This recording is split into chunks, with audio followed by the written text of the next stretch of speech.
시작.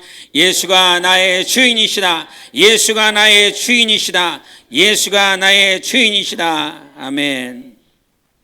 우리가 살아계신 하나님이 진짜 주인이다라고 하는 이 사실을 성령으로 경험한다면 주인이 나를 위해서 하시는 그 말씀 앞에 항상 겸손할 수 있고 아니오는 없고 예만 할 수 있습니다.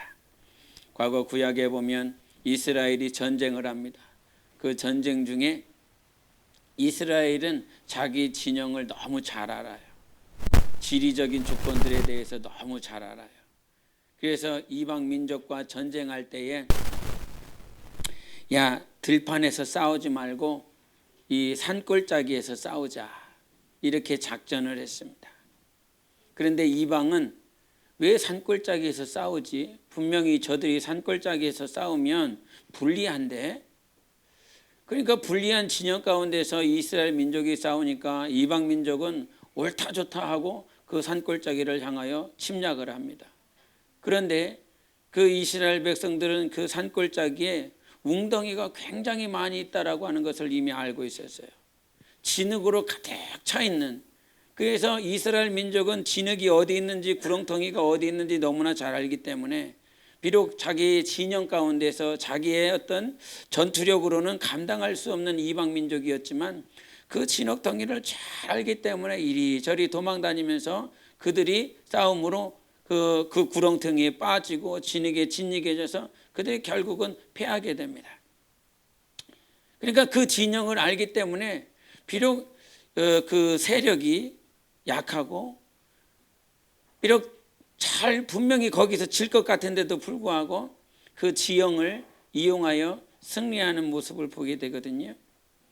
하나님이 우리 삶에 내 삶이 이런 지형을 여기서 싸우고 전투하면 질 것 같은데도 불구하고 주인이 여기서 싸워봐, 들판에서 싸우지 말고 이 산골짜기에서 싸워봐, 네 삶이 이 지형이 너한테 불리한 것 같지? 그러나 한번 여기서 싸워봐 라고 주인이 인도하셔서 그 구렁텅이를 잘 피하게 하심으로 분명히 내 삶과 내 범사는 질 것 같은 그런 지형이었는데 주인이 거기서 말씀하신 그 말씀에 순종했더니 하나님께서 이기게 하시는 모습들을 이렇게 보게 하십니다. 하나님이 주인이시면 주인이 말씀하신 대로 살 때에 그 주인이 이기게 하십니다. 이 주인 되신 하나님께서 성경을 통해서 어떤 말씀을 하셨냐면 본질과 비본질에 대한 구분들을 계속해 주셨어요. 그분이 창조하셨으니까요. 너무나 잘 알지요. 우리 안에 암이 있는지 없는지 보입니까? 안 보입니까? 보이지 않습니다. 아프고 난 다음에, 고통이 있는 다음에 그제서야 병원 가봤더니 여기에 암이 있다고, 여기 암이 커졌다고, 이 암이 굳어졌다고, 떼내야 된다고, 그래서 그제서야 병원에서 확인을 해줍니다. 그런데 하나님은 우리를 창조하셨고 우리 안에 무엇이 있는지 다 아시는 하나님이십니다. 그 모든 것을 다 아시는 하나님이 우리에게 본질과 비본질이 무엇인지를 가르쳐 주셨어요. 이 사실만으로도 얼마나 감사한지 모릅니다. 비본질 때문에 많은 시간들과 자기의 정력과 자기의 모든 시간들과 물질을 투자하고 난 다음에 내가 이것을 위해서 살았나? 내가 이것 때문에 내 인생을 다 바쳤는가라고 그제서야 후회한들 아무 소용이 없는 그런 인생 아니라 나 이제 본질을 위해서 살아갈 수 있도록 허락해 주신 그 사실. 그래서 하나님은 하늘의 것을 얘기하고 너희들은 땅의 것을 얘기한다. 나는 본 것을 얘기하고 너희들은 보지 못한 것들을 얘기한다. 하나님은 저 영적인 하늘에 대해서 말씀하지만 너희들은 죽어갈 것들, 이 어둠의 사망의 것들을 얘기한다라고 하시면서 분명한 본질과 비본질의 것들을 구분해 주시면서 말씀해 주셨습니다. 여러분, 오늘 우리가 성경을 통해서 듣는 것은 비본질이 아니라 본질의 것입니다. 영원한 것입니다. 사라지지 않는 것입니다. 영원히 우리가 소유할 수 있는 것입니다. 성경에 우리가 빈손으로 왔기에 빈손으로 간다라고 말씀해 주셨어요. 그런데 우리의 인생은 빈손으로 왔다가 무엇인가 자기 손에 가득 차게 넘치고 자기가 소유할 것처럼 인생 살다가 결국은 아무것도 가지고 가지 못하는 그런 인생의 결말을 여러분 눈으로 여러분 인생을 살면서 계속 목격해 왔습니다. 그래서 잔치집에서 배울 수 있는 것이 아니라 초상집에서 배울 수 있다라고 말씀해 주셨어요. 무엇이 본질이 무엇인지를 초상집에서 배우게 되는 것입니다. 잔치집에서는 배울 것이 없어요. 그저 기쁘고 즐겁고 술 마시고 포도주 마시며 그런 유흥으로 가득한 그곳, 거기에서는 아무것도 배울 것이 없어요. 비본질을 가지고 거기서 춤추고 있고 비본질을 가지고 거기서 놀이하고 있어요. 그러나 초상집에서는 무엇이 진짜인 것을 보게 하시는 것입니다. 여러분, 신앙생활 하다 보니까 고난에 대해서 말을 하고 아픔에 대해서 말을 해요. 성경에서 말을 했으니까. 그런데 신앙인들의 오해가 혹시 이것은 아닐까라고 제가 생각해 보는 것은 무엇이냐면, 이 고난을 통과하고 나면 무엇인가 있지 않을까라고 하는 거. 주님이 왜 고난을 통과하게 만들겠어? 분명히 이 고난을 통과하면 좀 더 낫고 좀 더 내 삶이 풍요로워지고 내 삶에 조금 더 이렇게 딴 사람들보다는 고난을 통과한 자가 더 유익한 모습들이 세상적으로 보면 더 나은 모습이 있지 않을까라고 하는 그런 착각 속에 살고 있지는 않은가, 그런 생각을 제가 가끔 해보게 됩니다.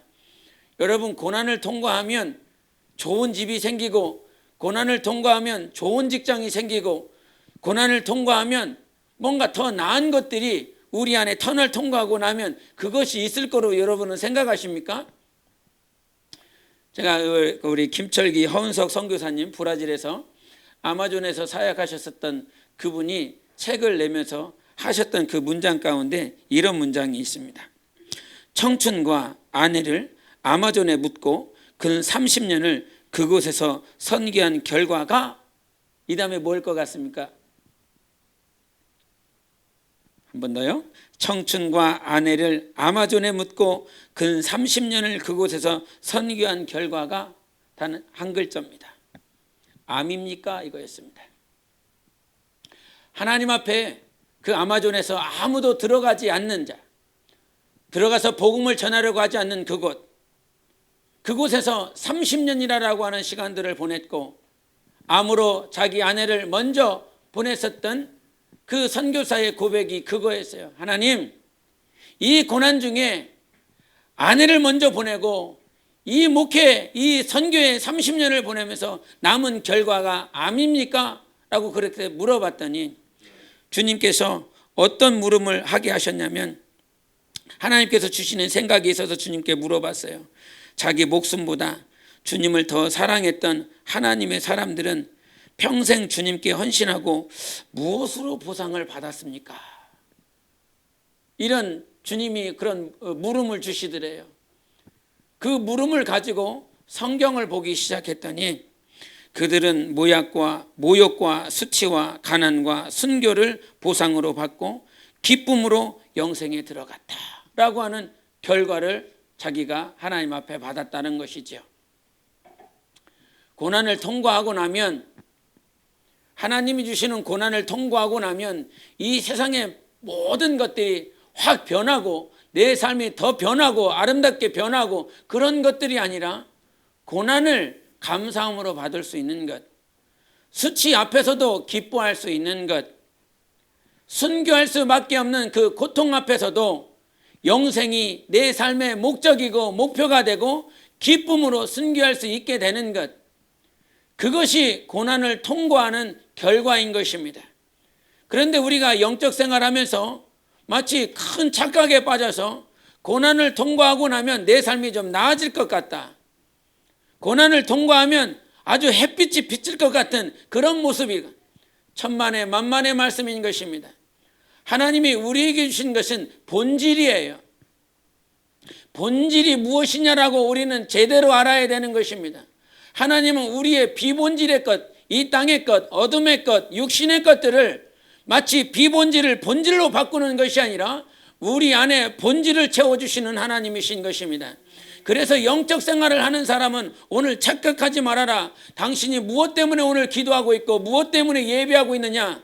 비본질의 것들을 더 풍성하고 아름답게 누리기 위하여, 즉 비본질의 것들을 더 많이 내가 소유하기 위하여 기도하고 예배하는 자가 되지 말아라.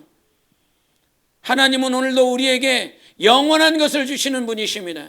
그래서 아들 예수 그리스도를 주신 것은 우리에게 당신이 가지고 있는 비본질의 것들을 우리에게 주시고자 하시는 것이 아니라 하나님의 영원한 본질을 우리에게 주시고자 함인 것이에요. 고린도전서 보시겠습니다. 고린도전서 13장.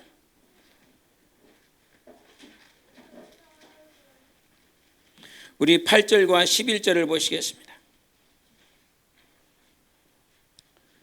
고린도전서 13장 8절과 11절을 우리 함께 같이 읽겠습니다.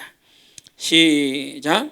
사랑은 언제까지나 떨어지지 아니하되 예언도 패하고 방언도 그치고 지식도 패하리라. 11절. 내가 어렸을 때에는 말하는 것이 어린아이와 같고 깨닫는 것이 어린아이와 같고 생각하는 것이 어린아이와 같다가 장성한 사람이 되어서는 어린아이의 일을 버렸노라. 아멘. 여기서 뭐라고 말씀하시냐면 우리가 예언하는 것들이 비본질이라는 것입니다. 우리가 본질과 비본질을 나눌 때 그리스도의 밖에 있는 것은 비본질입니다. 그리고 그리스도 안에 있는 것이 본질입니다. 그렇다고 그리스도 안에 있는 모든 것들이 영원한 본질이냐? 그것도 아닙니다. 그리스도 안에 있는 것들이 본질이지만 그리스도 안에 있는 모든 것들이 영원한 본질이 아닙니다. 좀 전에 8절을 읽어봤지만 같이 읽어보겠습니다. 시작. 사랑은 언제까지나 떨어지지 아니하되 예언도 패하고 방언도 그치고 지식도 패하리라 말씀해 주셨습니다. 이 말은 무엇입니까?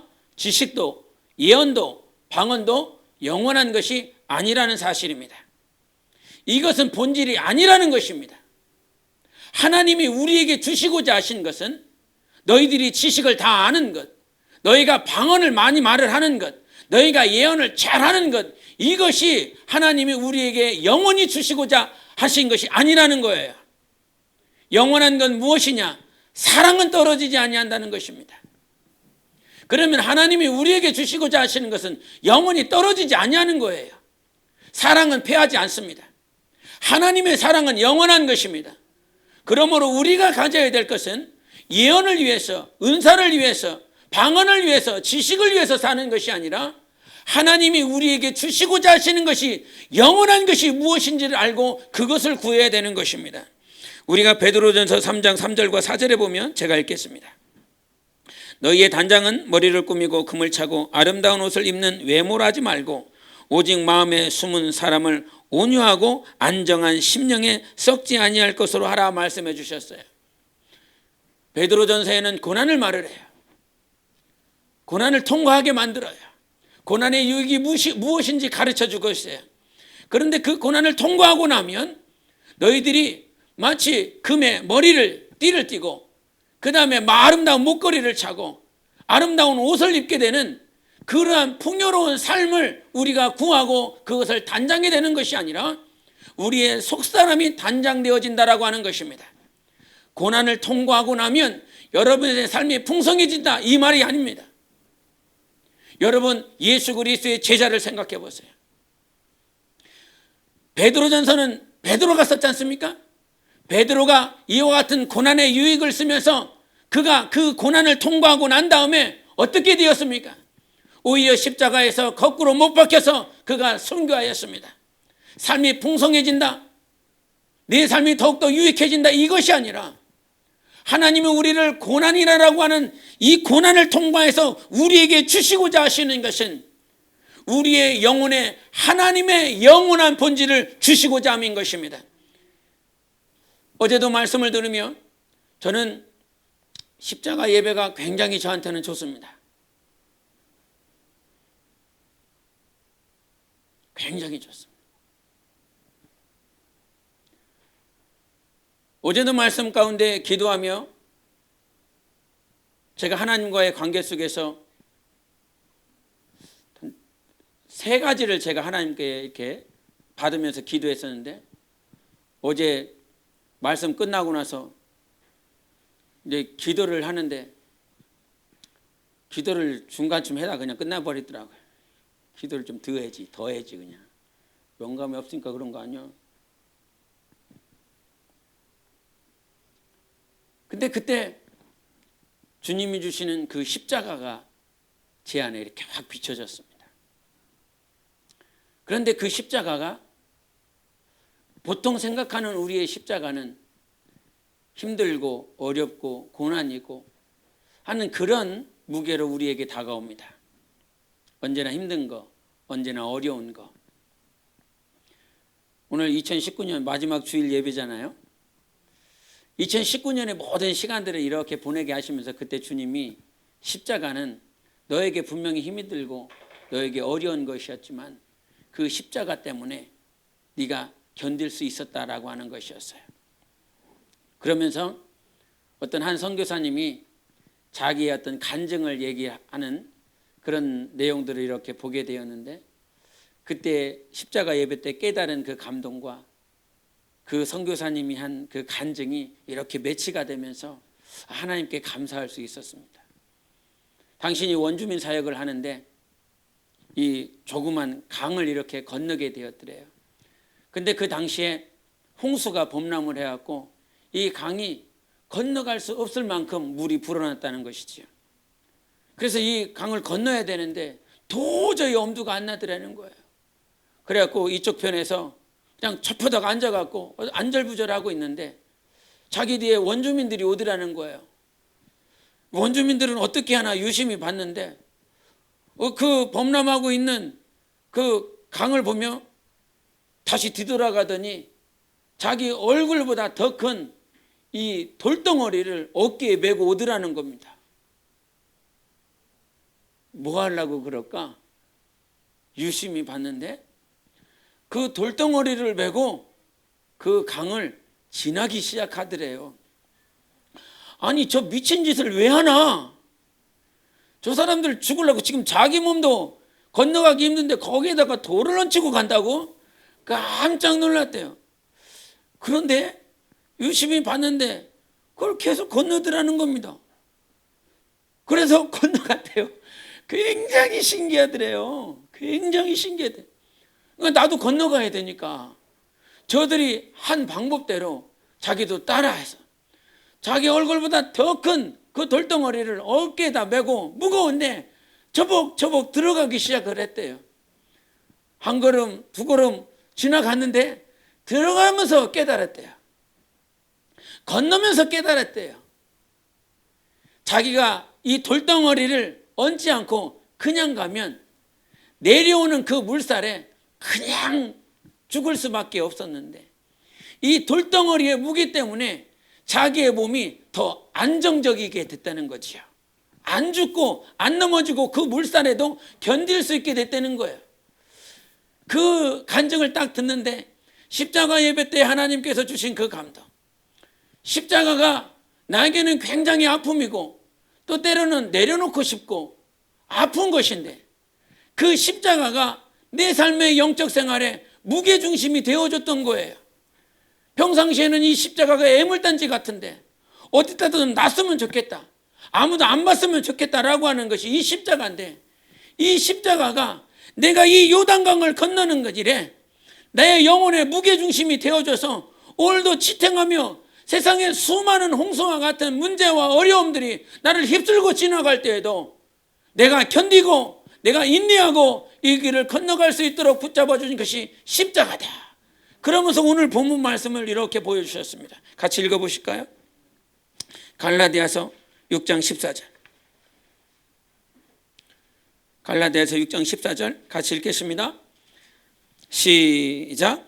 그러나 내게는 우리 주 예수 그리스도의 십자가 외에 결코 자랑할 것이 없으니 그리스도로 말미암아 세상이 나를 대하여 십자가에 못 박히고 내가 또한 세상을 대하여 그러하니라. 아멘. 십자가가 나에게 불편한 것이 아니라 오늘도 내가 십자가만을 자랑할 수 있도록 내 영혼을 인도하시는 것입니다. 그래서 나는 십자가에 못 박혀 내가 또한 세상에 대하여 그러한다라고 말씀해 주셨어요. 내가 세상 가운데 십자가에 못 박혀 있으면 여러분은 십자가로 자랑할 수 있고 십자가만이 자랑이 될 수가 있는 것입니다. 여러분, 그것이 오늘도 영생을 향하여 나아갈 수 있는 여러분의 힘인 것입니다. 그래서 얼마나 감사한지요. 그 2019년 마지막 십자가 예배를 드리며 하나님께서 저에게 그런 말씀을 해주시는 거예요. 십자가 때문에 이긴 거야. 십자가 때문에 건너온 거야. 십자가 때문에 2019년을 살아낼 수 있었던 거야. 그러면서 주님께 참 감사가 돼서 막 기도하고 막 눈물 나려고 하는데 그 기도를 끝쳐갖고 그냥 기도를 더 했어야 돼. 그럼 주님이 이제 그러면 집에 가지 말고 기도해지. 왜 집에 가서? 여러분, 하나님 앞에 감사하십시오. 십자가가 있었다라고 하는 그 사실에 감사하십시오. 이것 때문에 우리가 산 거예요. 이것이 없었으면 그 홍수에 싹 밀려갔을 뻔했어요. 그래서 그 십자가를 자랑함에 있어서 나는 이거밖에는 없는 거예요. 그 14절과 15절에 보면 이제 할례와 무할례가 아무것도 아니다 그런 말씀을 하셨어요.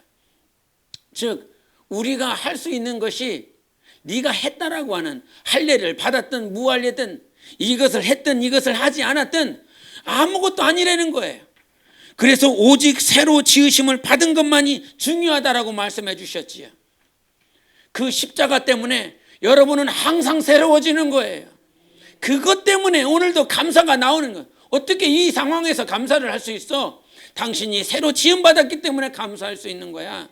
어떻게 이 상황에서 어떻게 하나님 앞에 기뻐할 수 있어? 절대 그렇게 되어지지 않지. 어제 십자가 예배하면서 이재현 형제를 얘기를 했어요. 나는 그놈 또 보고 싶은데. 이 새가족 교육하면서 이 보통 장년부는 이렇게 새가족 교육을 하면 이렇게 됩니다. 아무리 악을 쓰고 막 이렇게 가르쳐도 이렇게 돼요. 제가 새가족 교육한 영혼들 가운데서 기억에 남는 영혼 가운데 하나가 이제 이재현 형제인데, 이놈은 계속 물어봐요. 목사님 이거 뭐야? 이제 내가 물어보는 시간을 줬어요. 물어보면 이렇게 얘기를 해줘. 뭐 이거 왜 그러냐고, 이건 왜 그러냐고. 그러면 다른 것이 아니라 그냥 말씀 펴줘요.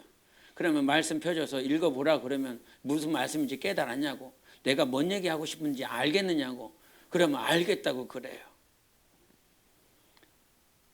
그러면서 그냥 이렇게 하나님께서 예수를 믿을 수 있는 그런 방향으로 이렇게 인도를 해주셨어요. 그런데 이것이 내가 한 것이 아니라 하나님이 하셨다라고 하는 사실에 얼마나 감사한지 몰라요. 영혼을 바꾸는 건 사람이 하는 게 아니에요. 바꿀 수 있는 게 아니에요. 내 자식이라도요, 말씀을 가르쳐요. 예? 제 자식이니까 얼마나 사랑해서 말씀을 가르치겠어요? 그러나 아무리 내 마음의 아버지로서 이 말씀을 가르쳐도 하나님이 그 말씀에 역사하지 아니하시면 그냥 아무 꽹과리, 울리는 꽹과리예요. 아무런 능이 없어요. 힘이 없어요. 바꾸시는 분은 하나님이세요. 하나님이 하시는 거예요. 그거를 보면서 그냥 느끼는 거죠. 경험하는 거죠. 하나님이 하셨다고. 여러분, 작은 일에 왜 기도해야 되냐면, 사소한 일에 왜 기도해야 되냐면 우리는 아무것도 할 수 없기 때문이에요. 이 강대상 닦는 거예요. 70, 80대 먹은 노인도 할 수 있어요. 그러나 이것을 기도하지 않으면요, 이거 할 수 없어요. 그리스도 안에 있는 모든 일들은 육적인 것이 아니라 영적인 것입니다. 그래서 기도하지 않으면 생각나지 않습니다. 기도하지 않으면 가장 중요한 것, 왜 작은 일에도 기도해야 되냐면 그 모든 작은 일들에 하나님의 음성이 있어요. 왜 이 작은 일을 기도해야 되냐고? 이 일을 성공하기 위해서 기도하는 게 아니에요. 이 일 때문에 기도하는 게 아니에요. 이 작은 일에도 주님의 음성이 있어요. 이 작은 일을 위해서 하나님과의 관계가 맺어져요.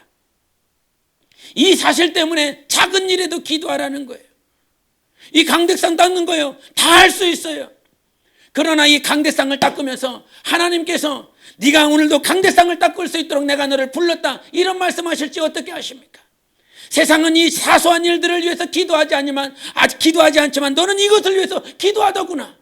주님이 이런 음성 주시면 얼마나 감사하고 얼마나 기쁘겠습니까? 여러분, 작은 일이 아니라 하나님과의 관계 때문에 기도하는 것입니다. 그래서 우리가 할 수 있는 건 아무것도 없어. 제가 새벽에 제주도 이렇게 일이 있어서 갔다 왔다가 그날 밤에 한 12시인가 피곤한데도 주님이 잠을 안 재우시길래 하나님 앞에 무릎 꿇고 기도하죠. 기도하면서 그냥 작은 일들이 이렇게 생각나더라고요. 교회의 작은 일들, 또 내 삶에 내가 하나님 앞에 온전하지 못한 작은 부분들이 있어요. 굉장히 작은 부분들. 설교를 위해서 기도하는 것도 아니고 목회를 위해서 기도하는 것도 아니고 작은 일들.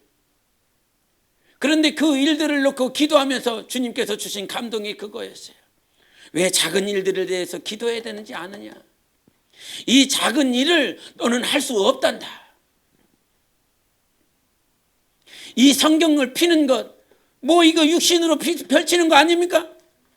그냥 펼쳐내면 되는 거 아닙니까? 그런데 이 성경책, 이 한 장을 넘기기가 네 힘으로는 되지 않는단다. 모든 일들이 하나님이 힘주시고 하나님께서 나를 이끌어 주셔야 감당하다.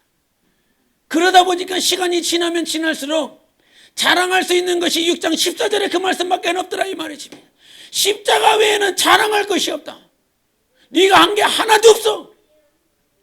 막 기도하면서 주님이 막 이렇게 눈물을 주시는데, 어떤 눈물이냐면 주님이 말씀하시네. 너 수고했다고. 수고했다고 하니까 얼마나 기쁜지요. 얼마나 감사한지요. 예? 그런데 뭘 수고했냐라고 주님께서 가르쳐 주시는 것이 그거였어요.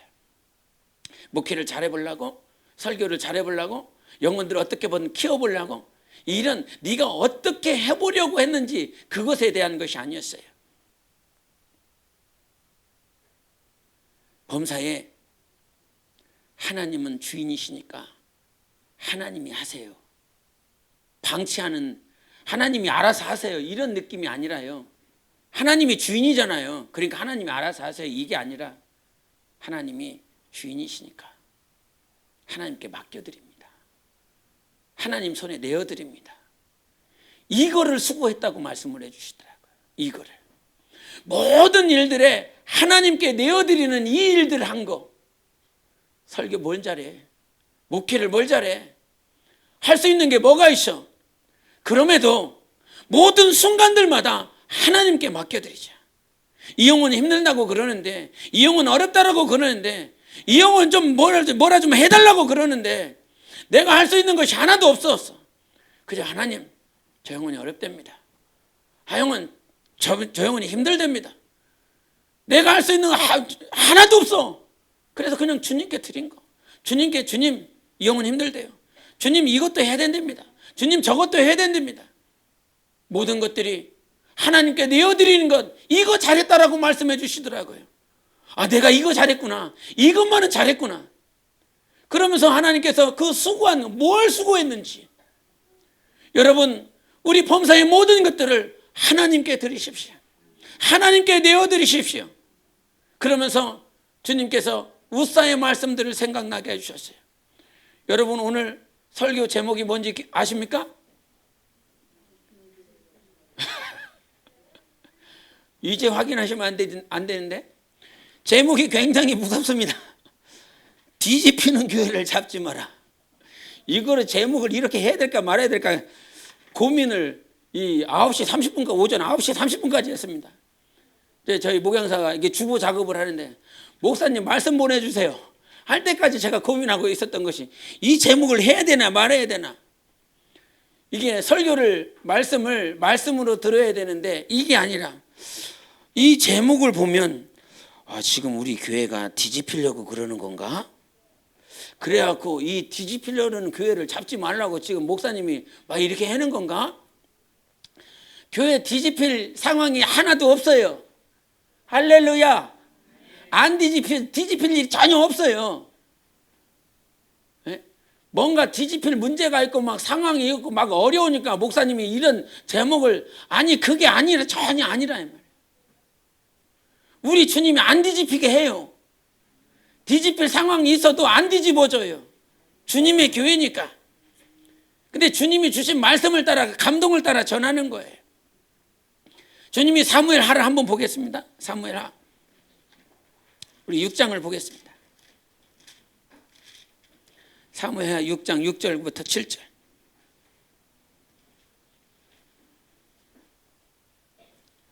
같이 읽겠습니다. 사무엘하 6장 6절 7절 같이 보도록 하겠습니다. 시작. 그들이 나곤의 다장마당에 이르러서는 소들이 띠므로 웃사가 손을 들어 하나님의 궤를 붙들었더니 여호와 하나님이 웃사가 잘못함으로 말미암아 진노하사 그를 그곳에 치시니 그가 거기 하나님의 궤 곁에서 죽으니라. 아멘. 여기서 웃사가 이 여호와의 언약궤를 잡았었던 그 시점이, 상황이 어떤지를 5절을 한번 보겠습니다. 5절 시작. 다윗과 이스라엘 온 족속은 잣나무로 만든 여러 가지 악기와 수금과 비파와 소고와 양금과 제금으로 여호와 앞에서 연주하더라. 분위기 어떨 것 같아요? 굉장히 좋을 거 아닙니까? 찬양하고 그 여호와의 언약궤가 다윗성을 향하여 나아가고 있으니 분위기 굉장히 좋았을 거예요. 그런데 분위기 굉장히 좋은 곳에서 이 주인공인 언약궤가 흔들거립니다. 이것이 떨어지려 합니다. 이게 주인공인데 이것 때문에 지금 찬양하고 지금 나팔을 불고 수금을 불고 하는데 이게 떨어지면 어떻게 되냐 이 말이지요. 그래서 웃사가 확 잡아버립니다. 잡았더니 7절에 하나님이 뭐라고 말씀하세요? 다시 한번 읽으세요. 시작. 여호와 하나님이 웃사가 잘못함으로 말미암아 진노하사 그를 그곳에서 치시니 그가 거기 하나님의 궤 곁에서 죽으니라. 아멘. 누가 잘못했다고 그래요? 웃사가 잘못했다고 그래요. 여러분 이 말씀 다 아시잖아요. 아마 신앙생활 좀 했으면 이 말씀 굉장히 많이 들었을 거예요. 그런데 여러분 이 말씀이 여러분 신앙생활에 적용되고 있으십니까? 이 언약궤는 하나님이에요. 사람은 막 잔치가 벌어져 있고 막 기분이 좋고 거기에서 분위기가 안 꺾이도록 하기 위해서 막 어떻게든 분위기를 살려라 이렇게 하잖아요. 세상 친구들과 술을 먹다가 저는 크리스찬이니까 위하여 하잖아요. 술잔을 이렇게 막 하잖아요. 그러면 니네들이나 해. 나는 안주나 먹을게. 그러면 친구들 옆에서 아이 분위기 좀 깨지 말라고. 이놈의 분위기 때문에 죽는 거예요.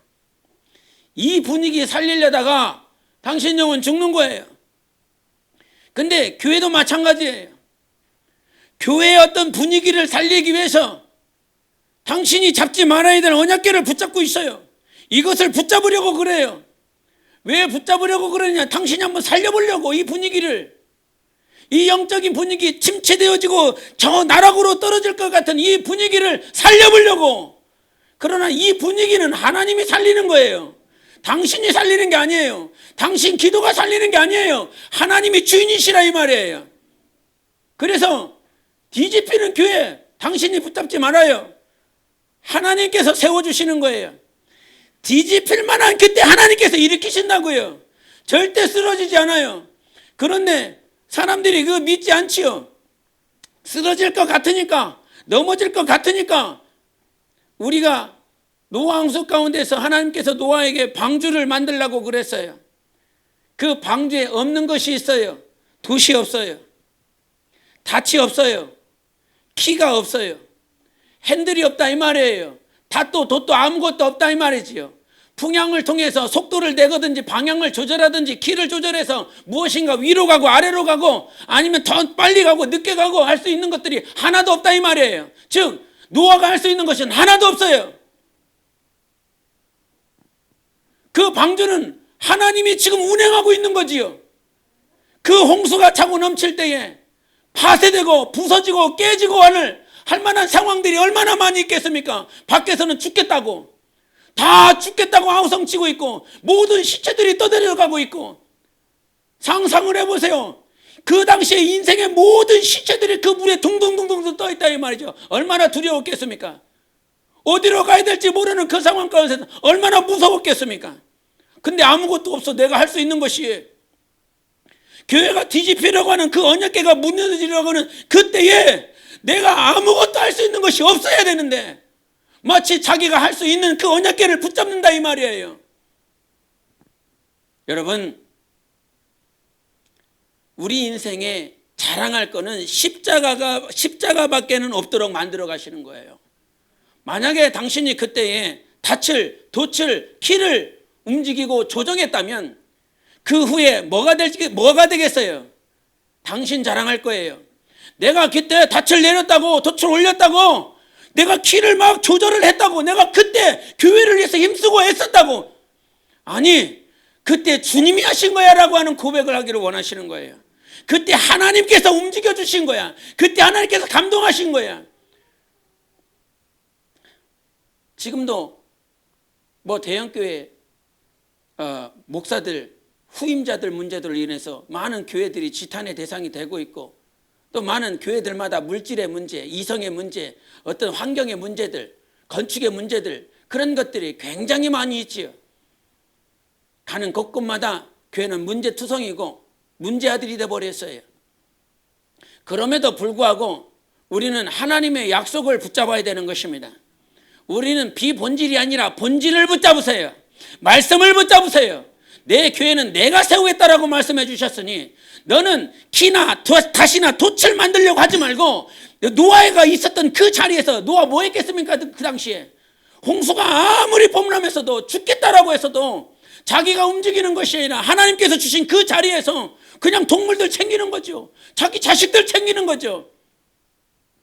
그런데 그거를 초월해서 자기 자리가 아닌 곳에서, 자기가 아닌 위치에서 무엇인가 해보겠다고 하는 이들, 하나님을 신뢰하지 못하는 것입니다.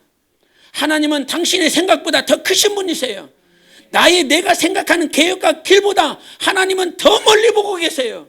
그런데 근시안적으로 볼 수밖에 없는 당신은 여기 보면서 저 멀리를 계획하고 계신 하나님의 뜻을 어긋지면서 그렇게 살겠느냐고. 우리는 하나님이 만들어요. 하나님께서 세우시는 거예요. 그래서 모든 이들이 예수 그리스도를 보며 나아갈 수 있도록 여러분의 삶을, 여러분의 마음을 고쳐먹으세요. 제가 결혼하고 또 아이들 키우면서 이제 새벽 기도를 이렇게 하게 되면, 새벽 기도 시간이 되면 저희 새벽 기도가 됐으니까 저희 사모하고 이렇게 같이 가야 되잖아요. 근데 어떨 때 주님이 이런 마음을 주시더라고요. 너무 피곤하니까 내가 불도 켜주고 깨우고 이렇게 해서 가자. 맨 처음에는 몇 번을 그랬는데 몇 번 하고 나니까 주님이 이런 마음을 주셨어요. 내가 왜 깨우는 거지 지금? 내가 깨워서 가는 것일 수도 있잖아. 내가 일으켜서 지금 가고 있는 것일 수도 있잖아. 그러면서 마치 주님의 자리를 내가 이렇게 꿰차고 있는 느낌이었어요. 주님이 일어나라고 해서 가야 되고, 주님이 깨워주셔서 가야 되고, 주님과의 관계 때문에 이 사람이 일어나서 가야 되는 거잖아. 그래서 그 다음부터는요, 불을 안 켜요. 문을요, 손잡이를 이렇게 살살 열어요.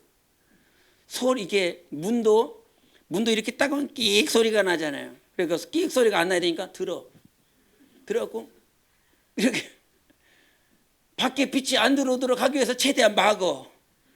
그래갖고 살살 빠져나와갖고 문도 팍 닫고 그제서야 가요. 그때 주님이 주신 생각이 그거였어요. 나 때문에 지금 예수를 따르고 있는가? 나 때문에 하나님과의 관계라고 하는 것들을 하고 있는가?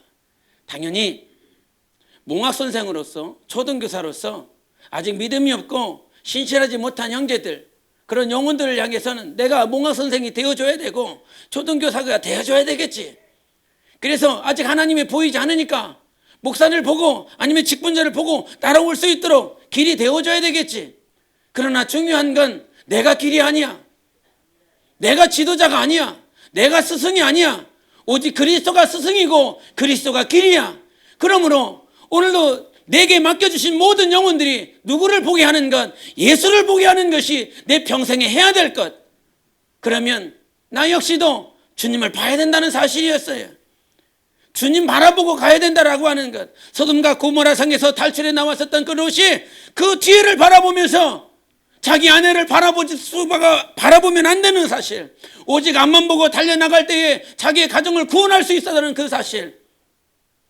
여러분, 오늘도 십자가를 자랑하게 만드시는 우리 주님을 찬양하세요. 내가 한 것이 아니구나. 언약궤 붙잡지 말아요.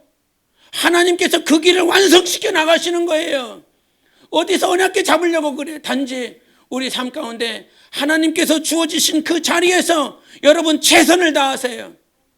여러분, 이 자리에 오신 것 누가 보내셨습니까? 하나님이 보내신 것 맞습니까? 아니, 억지로 대답 안 하셔도 돼요. 아직 자기의 확증이 되지 않으면 아멘 안 하셔도 돼요. 자기 안에도 확증이 안 되는데 어떻게 아멘을 할 수 있어요? 안 되지요. 그래서 제가 묻는 게 그래요. 성령이 보내셨냐? 하나님이 보내셨냐? 네가 왔냐? 하나님이 보내셨냐?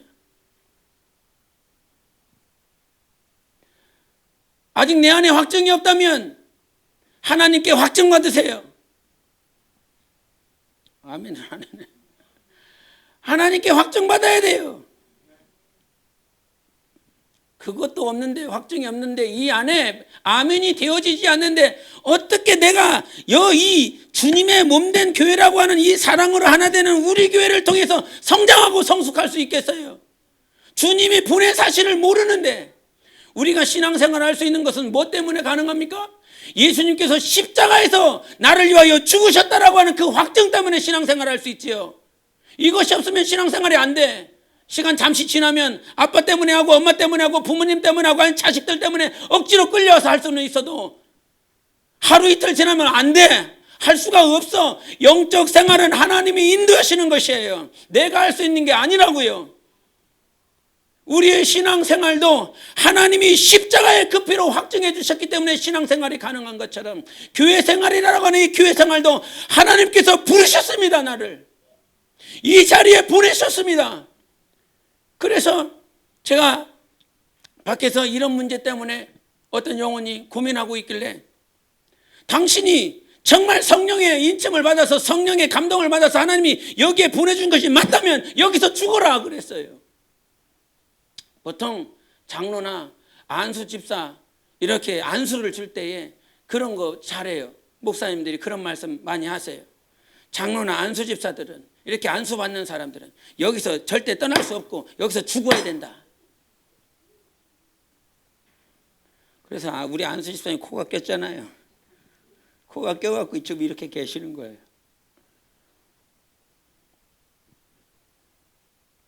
안수 집사가 됐기 때문에, 장로가 됐기 때문에, 뭔가 기름 부음을 받았기 때문에 그렇게 살라는 것이 아니라 그것 때문에 그렇게 살면 당신 헛살은 거예요. 오늘도 나를 인도하시는 것은 직분이 아니라 성령이세요. 이 직분 때문에 사는 인생 되지 말고 하나님 때문에 살라 이 말이에요. 하나님이 보내셨으면 그 보내신 자리에서 죽으려고 하세요. 그리고 하나님께서 가라 그러면 또 가세요. 그리고 그 간 자리에서 죽으세요. 하나님의 미랄이 땅에 썰어서 죽지 않냐면 아무런 열매를 못 낸다고 그랬어요. 우리는 하나님께서 보내시면 가는 거고 여기서 죽으라고 그러면 죽는 거고 멈추라고 그러면 멈추는 거고 이렇게 살아갈 때 내 저 끄트머리, 내 영혼의 저 끄트머리에서 십자가 외에는 자랑할 것이 없습니다. 이 고백이 가능한 거예요. 여러분, 우리 몸 안에 우리 사도 바울의 그 고백 한번 보겠습니다. 16장 17절 16장 17절 같이 읽겠습니다. 16장 17절 시작. 이후로는 누구든지 나를 괴롭게 하지 말라. 내가 내 몸에 예수의 흔적을 지니고 있노라. 아멘. 뭐예요? 우리 끄트머리에 이 이후로는 괴롭게 하지 말라는 거예요. 네가 뭐 이랬네 저랬네 막 규례를 행했네 안 했는데 이것 때문에 너희들이 옥신각신하지 말라는 거예요. 내가 이렇게 헌신했는데, 내가 이렇게 살았는데, 내가 이렇게 교회를 섬겼고 지체를 섬겼는데, 또 내가 이런 하나님의 말씀에 순종하며 살았는데, 이게 아니라 오늘도 내가 했느냐 안 했느냐가 아니라 지금 내 안에 예수의 흔적이 있는지를 보라 이 말인 것입니다. 내 안에 예수의 흔적, 내 안에 예수가 있는지를 보라는 거예요. 네가 지금 2019년을 살아놓고 네가 이렇게 하나님을 섬겼고 내가 이런 일을 했다라고 자랑할 것이 아니라 네 안에 예수의 흔적이 있는지 보라는 것입니다. 예수만 자랑할 수 있도록, 예수만 우리에게 영광이 될 수 있도록, 찬양이 될 수 있도록. 그래서 어디를 가든지 여러분 예수 때문에 살고 예수 때문에 영적 생활하세요. 누구 때문에 하지 마세요. 그 사람이 주인이 되잖아요. 이 사람 때문에 했으면 이 사람이 주인이라고. 교회의 주인은 하나님이요.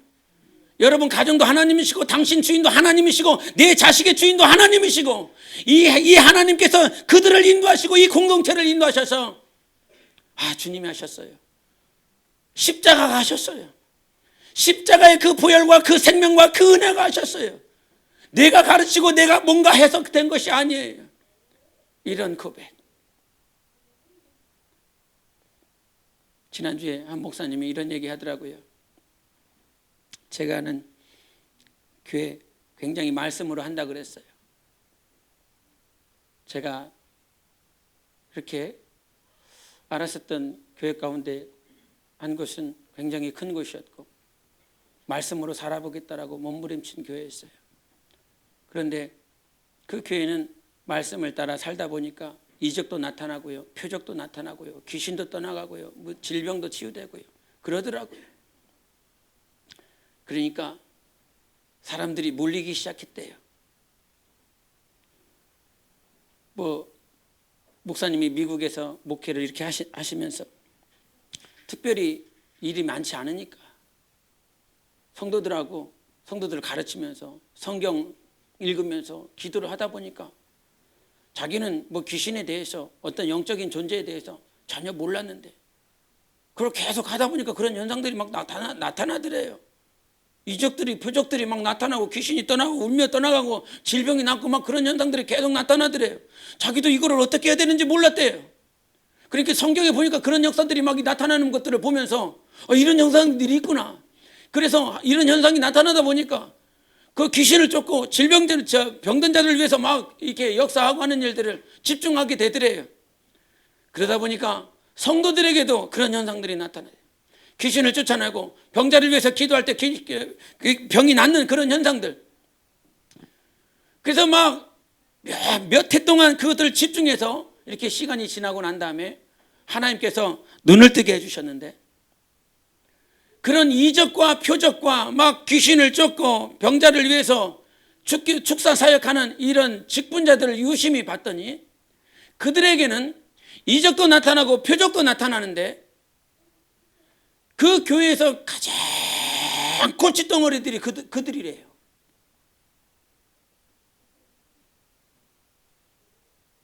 그들이 그냥 이렇게 보이더래요.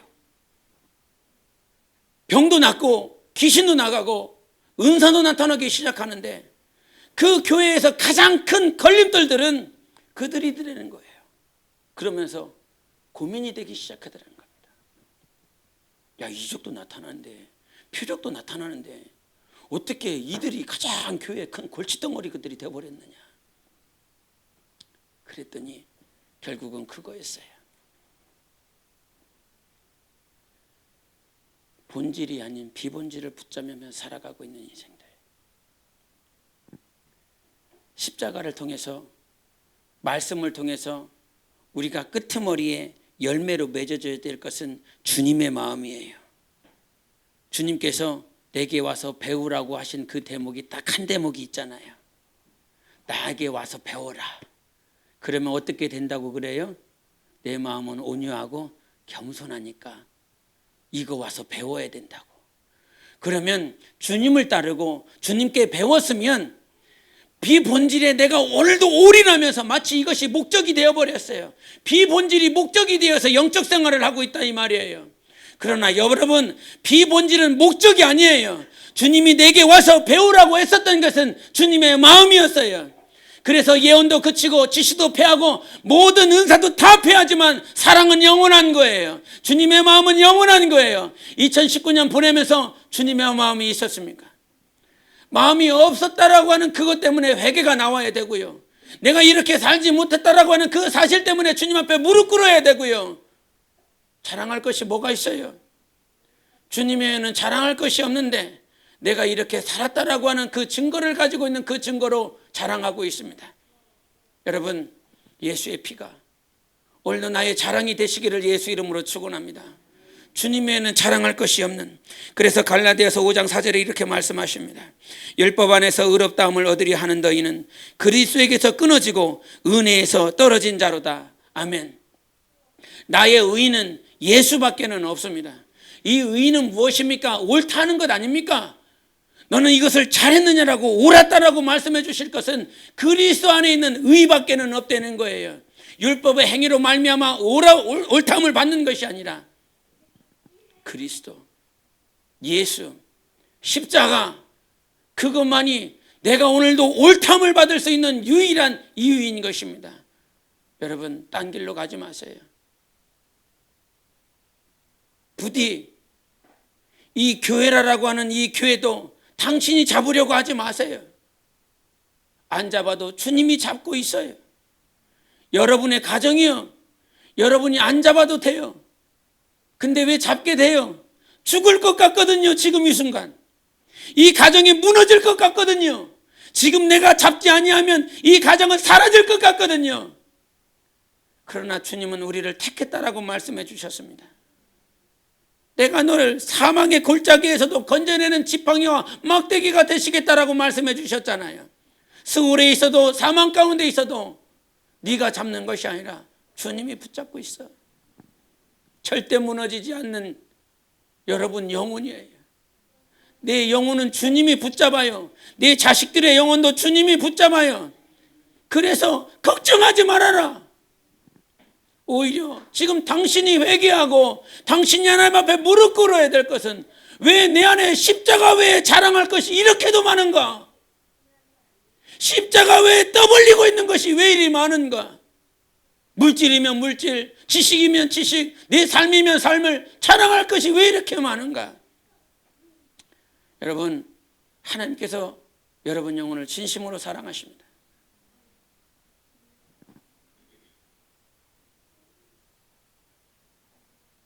비본질 때문에 시간 다 보내시고 난 다음에 후회하시겠습니까? 아니면 본질을 우리 안에서 열매가 맺어지도록 그렇게 사시겠습니까? 2019년 주일 예배를 마감하면서 여러분 평생에 이 사실을 잊지 마세요. 하나님은 우리 안에 예수만 있기를 원하세요. 십자가만 있기 원하세요. 그것이 자랑될 수 있도록 나를 내려놓는 것이 어려울 수 있어요. 목사도요, 뭐 이렇게 하면 될 것 같잖아요. 그래도 제가 20대 중후반에 목회를 시작해서 그래도 목회 경력, 선교 사역의 연수가 꽤 됩니다. 제주도 갔더니 목사님들이 온다고 그래갖고 건물을 계약하러 갔거든요. 갔는데 그분은 제주대학교 석좌 교수라고 그러더라고요. 한 60대 중반인데 목사님들이 와서 계약을 한다고 그러니까 오셨는데 보더니 하시는 말씀이 첫 마디가 그러더라고요. 목사님들인데 왜 이렇게 젊어요? 이 마디 한마디 하더라고요.